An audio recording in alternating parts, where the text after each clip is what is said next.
Well, hey there.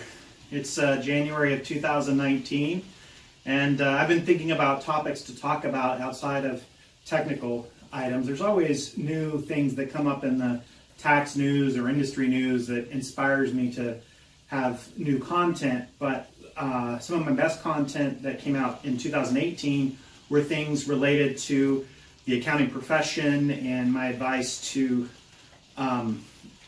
accountants, and particularly young accountants. And so I was trying to think about, well, what else can I say in that regard, or what other opinions do I have there that maybe I could relay and discuss with the community that people might be interested in. And one of the things that that occurred to me this morning was talking about what leadership looks like in an accounting, CPA, consulting type firm, because there's a lot of good literature and thought leadership in the area of leadership, I'd say in the last decade, and certainly there was great stuff before that too, but I think with LinkedIn in particular, which is a channel that I spend a lot of time looking at and reading, I see a lot of things that I very much agree with outside of the CPA world, outside of the accounting world in terms of leadership. And I think one of the things that I do, or that I like to do, or one of the things that maybe where I can add value in this discussion is by taking some of those best practices or topics that you hear in other kind of general business literature and talk about them more specifically in the context of how it might look in a CPA firm or a consulting firm, an area that I have a lot of varied experience in. So just my background is that I worked at a variety and worked at and with a variety of CPA firms, as well as client work over my years, and as well as teaching at the university. So in my mid-20s to late 30s, I had the pleasure of operating a dual career, teaching at the university and also working in public practice. And I worked in local firm. I worked at PricewaterhouseCoopers, international firm. When I was at PricewaterhouseCoopers, I worked on some big clients. I also worked on middle market, smaller type clients at PricewaterhouseCoopers here in Portland, Oregon anyway, believe it or not. But certainly working at local firm, I work on small business type clients. I've seen how the different firms operate. There was a period after I had left working with PricewaterhouseCoopers where I contracted out to do various assignments for other CPA firms and got to see how they operate, other local and regional CPA firms. I did continuing education for local CPA firms, which I really enjoyed, and I really appreciate my business partners across many of the local and regional firms here in Portland, Oregon, who helped me do that and have that experience. But that also gave me an insight to the operations and some of the insides of various accounting firms. And so I'd say I have a pretty good understanding of the various ways in which many different kinds of accounting firms operate. And so one of the opinions that I've come to over the years, and I've expressed this with my colleagues who are partners at accounting firms, I've also expressed it with accounting staff and thinking about what kind of CPA or what kind of leader they want to be in the future. And it's this distinction, what I'm talking about expressing here is what I see in accounting firms between small and large and between different kinds of accounting firms and leadership styles is there is a distinct difference between the CPA firm where the principal CPAs, the leadership, those CPAs who are the leaders, which often are the partners of the firm, but maybe not necessarily. They could be just principal actors in the firm, a high level. They could be directors or senior managers, or they call principals or whatever. But just the people at the highest point in the firm in terms of client service. Some firms, many firms, I would say, particularly in the small firm environment, but I think it's pretty standard, is that many firms operate in a way such that the partner or the principal it's their business. They are the person. The clients believe that they are working with that person. They're signing on to that particular individual as their CPA. And these firms then will have staff but the staff or the employees around them are essentially support staff. They're there to support that principal CPA who is the actual service provider to the clients. So that would be like if I start a firm, Ty-Carr CPA, where I do accounting work, and I said, well, okay, all the clients are my clients. I'm in charge of all the client relationships, and every client assumes that they're working with me, and they may or may not even know that I have other people in my firm, other people working with me that are there to support the effort, support what I'm doing with them. So that's definitely one model to do it. And I want to say this in a way that's not a value judgment, okay? So the only value judgment I have on this topic is when you do one thing, but you act like you're doing the other, or you think you're doing the other, or you're not even self-aware enough to know where you are in this spectrum, right? So what could we label that? I mean, a firm which basically operates as if it's all about the principal, and the employees are there to be support to the principal and the principal's efforts to serve the clients. That's one way of operating.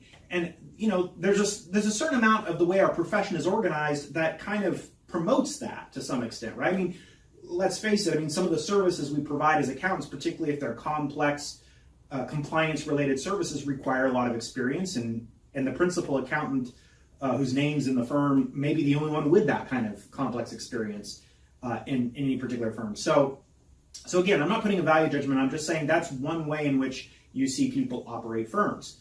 The alternative, which I promote and which I'd like to see, and it's kind of ironic because I do have a firm that I started in 2018, Ty-Carr Advisory, which is, we call it TCA, and by design, we're trying to do more advisory, not do compliance work. So we're not trying to compete with our colleagues in the traditional accounting fields that do tax returns and audits and various assurance services and that kind of thing.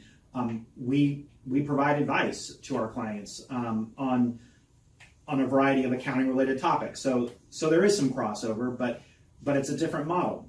But I bring that up because that firm, Ty-Carr Advisory, has my name in it. So ironically enough, you look at that and say, well, it sounds like, Ty, that's the model you're running. You're running a firm where you're the principal, it's all about you and your relationship with the clients, and then any staff you have, or anybody on your team, we should say, is just there to be support to you. And honestly, I actually was considering running that way, but after I kind of fired up my firm and got it going for a couple of months, it just didn't sit with me because it's not who I am.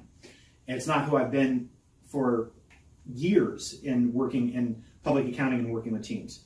So what do I do differently? And what is this alternative that I'm talking about? And so the alternative is that as the principal, I make the clients be the clients of the team, not of me personally. It's the team's clients. So, and again, there's a little bit of irony in this, in the sense that the firm has my name on it, but it's not Ty-Carr, the person, my clients. It's Ty-Carr Advisory's clients. And in fact, I have people on my team that are at the manager and senior manager level that are capable of running those accounts and working with those clients and being the primary person on those engagements without me. I may play a supporting role, but they don't literally need me in all of the things that we do with our clients. And so the clients are becoming more of their clients than becoming my clients. And that puts me in the role of saying, okay, well, what do I do then? If I'm not, if this firm, Ty-Carr Advisory, which partners with clients to advise them on and reach objectives related to their cash flows and their accounting and their business planning and their tax strategy, and if it's not my role on the team to be the one on the front line providing them with advice because we have other team members who are taking on that role, then what is my role? And this is where I look to kind of the more broader business literature and things. I would point you to statements that are made by people like Richard Branson, or the body of work done by somebody like Simon Sinek, and the overall theme being that as leaders, the best thing that we can do is invest in our people. And I think that CPAs and I think that accountants, we hear that and we have that idea, but we don't fully embrace it. because we often are on the other side of the spectrum. We often are on the side of the spectrum where the client relationship is all about us and the people are there to help us, but at the end of the day, it starts and ends with us. And so there's not enough at risk if the other team members ultimately fail. And because there's not enough at risk if the other team members ultimately fail, we don't put as much investment into the other team members as we could. Now, again, I'm making a broad generalization. I'm not saying every CPA firm or every accountant is like that, but I think it's pretty prevalent. And I think it does come back to how you see yourself. Do you see yourself as leading a team where the clients are the clients of the team, and as a leader, it's your responsibility to nurture and mentor and facilitate that team growing their expertise so they can better work with clients and in helping bring clients into that team? Is that your role as a leader? Or is your role as the leader to be the primary consultant with the client? And I think if a lot of CPAs and a lot of accountants are honest with themselves, particularly in the smaller firm environments, they would have to admit that they take the role of being the primary consultant. And again, I don't want to put a value judgment on that. In some cases, I know with some of my colleagues that I talked to about this, they know they're doing that. And they do it because they love it. They love being an accountant. They love being a CPA. They love being the person who brings great solutions to their clients and helps their clients overcome compliance hurdles. And they love being on the front lines with their clients like that. And so more power to them. Again, I'm not saying they shouldn't love it or they shouldn't do it, but that's a different business model, because if that's what you're doing and then you've got people working for you who are supporting you in doing that, that's a different business model than leading a business where your people are the ones who are working with the clients and you're leading your people. You see the distinction I'm making. And it's not necessarily binary. It's not like it's either one or the other. I mean, you may find if you're a leader in a firm and you're watching this, you may find that you fall somewhere in that spectrum, right?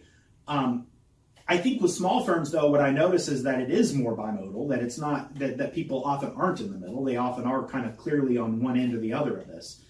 And believe it or not, big firms I think are more structured to do what I'm trying to do, in the sense of have leadership be more about leading the firm and less about being on the front lines of the client service themselves.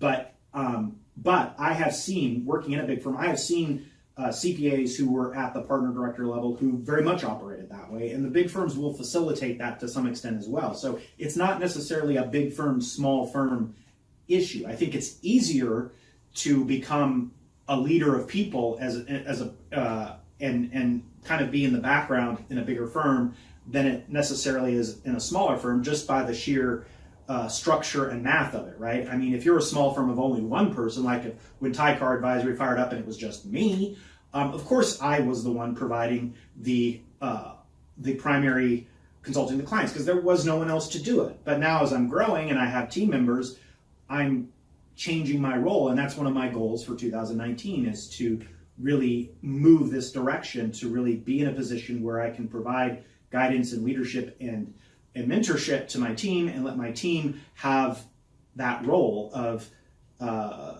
working with clients, and that the heroic moment of being able to help a client overcome the compliance challenge, or help a client develop a strategy that saves them cash on their taxes, or help a client develop a strategy that helps them understand their cash flow so they don't unexpectedly run out of cash, or whatever it is. Those things that we enjoy doing as service providers and as consultants with our clients, I'm looking forward to helping my team have those moments for themselves and be at the forefront and the front line of that moment and leading that moment, and being able to sit back and say, yeah, I helped my team members do that. So that's my rant on that topic, I guess. So something I thought about this morning was, I've talked about this difference before. I think we're inconsistencies. I said I wouldn't place a value judgment on which side of this you want to be on, but I would place a value judgment on not knowing where you are on this. And that's often what I see with CPAs and accounting firm leaders, is that I often see scenarios where they've structured the entire client service delivery and everything to revolve around themselves as the principal service provider, and then they complain that they struggle to delegate, that they can't delegate, that they can't leverage, they can't seem to grow and develop their teams. And to me, it's like, well, you're fundamentally set up not to grow your team the way you're doing it. And again, that's not bad. I mean, it's okay. You can make good money, have a good career, and enjoy a practice where it revolves around primarily you and your relationship with the clients, and you have some supporting players who help you do that. You can develop a practice like that and be happy, and there's nothing, and I think that's professionally just fine. There's nothing wrong with that. But mathematically speaking, there's an inherent limit to how much you can grow and leverage in that kind of environment. And so you have to know that's who you are.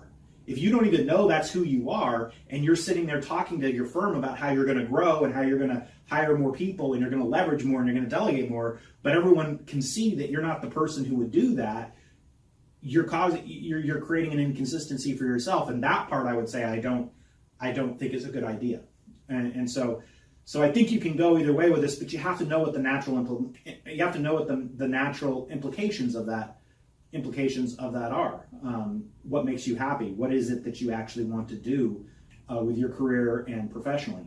And I imagine a lot of folks that are watching this video aren't really to that point yet, right? I mean, many of you who follow me or watch my content, you're earlier on in your careers. So I'd say, well, park this discussion in the back of your head and think about, well, what kind of professional, what kind of leader do you want to be when it's your time to step up? And, not to say that you're not a leader now or you couldn't be a leader now, but you may not be in a position where it's really your time to step up and be the leader of your own firm, but at some point, or be one of many leaders in a firm that's a partnership of people, for example, but at some point you may be. And so I think this discussion might be something to have in the back of your mind or in your back pocket to remember, okay, what kind of leader do you want to be? And that there is a choice, there's trade-offs, that you can't, it's miserable for you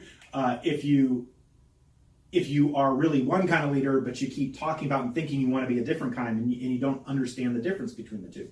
So I think that that's just my opinion on it. It'd be interesting to hear maybe others hear what I'm saying and say, well, maybe there's a third way or another point here that Ty's missing, that a different way of looking at this that doesn't require thinking on those ends of the spectrum. But I think that branching off that and talking a little bit about my own philosophy in terms of wanting to be in the position of developing my people and mentoring them and seeing it in line with other kinds of management literature that I read or follow. I mean, I do think that it's such a overused phrase that your people are your most important thing to your firm, or the most important point to your company. But I was actually making this case to a mentor of mine. A mentor was questioning me, as I wanted her to, questioning me about my plans for the coming year and why I was putting so much into what my people wanted, what my team wanted, and not so much into what I wanted. And it was a weird question for me to answer, because it was like, well, what I want is what I want to help my people get what they want. That is what I want. And to look at the business and to look at the business model the way I do, it is all about the people. So I have no business. I have no real business if I don't have the people. If the people are the asset. And so again, I think, that sounds so like an overused saying, but it's really true. I mean, I really believe it, especially in what I do in consulting and advising. It is the people on my team and the intellectual property that's in their heads and what they're able to learn and develop and be able to do with clients. That is our firm's asset. That is all we have. So for me, it's just like, when she was pressing me on that issue, I just didn't even know. I think she was wisely pressing me to get me to say it to myself and to articulate it better.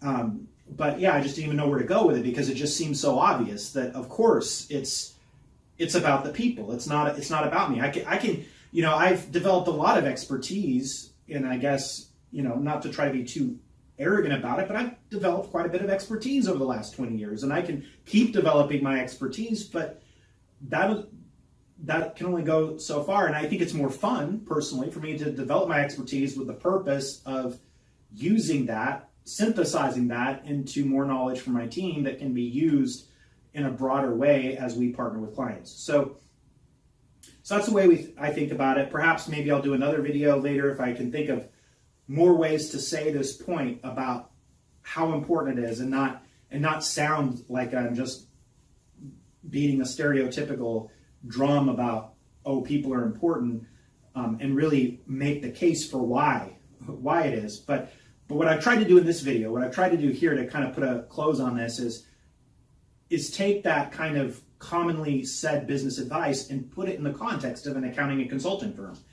and understand, like an advisory firm with me, why that's not just some nice saying. It really is absolutely essentially the case that the growth and the longevity and everything for what I hope Tykar Advisory, TCA, will be depends on the team, and it depends on my ability to benefit that team and serve that team so that they can best partner and work with our clients.